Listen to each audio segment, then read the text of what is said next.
Here at the Sheldon, we feature local, regional, and national artists. Currently, we have 5 exhibits on display. When you enter the Sheldon, you will see printmaker Ryan Horvath's body of work, Birds of America.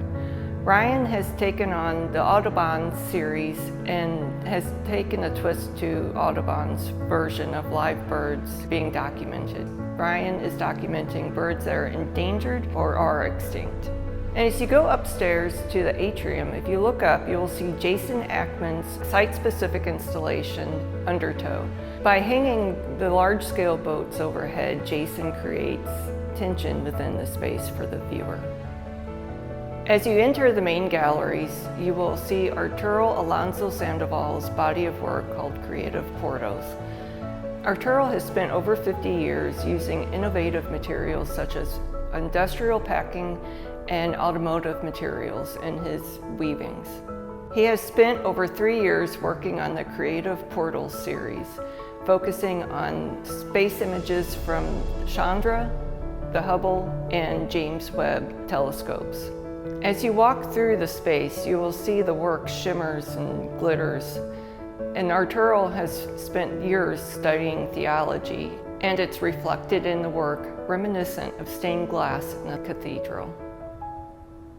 And next is the Mud Made Museum by ceramicist Pattie Chalmer.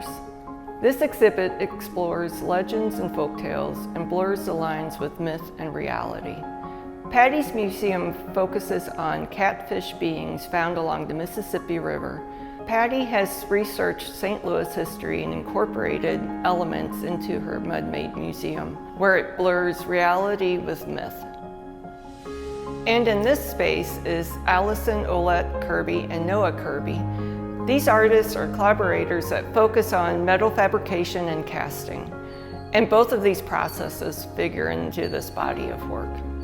When you come into the exhibit, you are able to interact with the work to create movement, sound, and shadow, so you become a part of the exhibit. An interesting element in the work is the use of 19th century technology, using sewing machine treadles and egg beaters. The 5 exhibits feature artists that are exploring materiality, where each have given extensive time with research and practice to create work that pushes the boundary within their chosen medium. We at the Sheldon are very excited to share these 5 exhibits with the community. You can see them now through January 20th, and for more information, you can go to our website at www.thesheldon.org.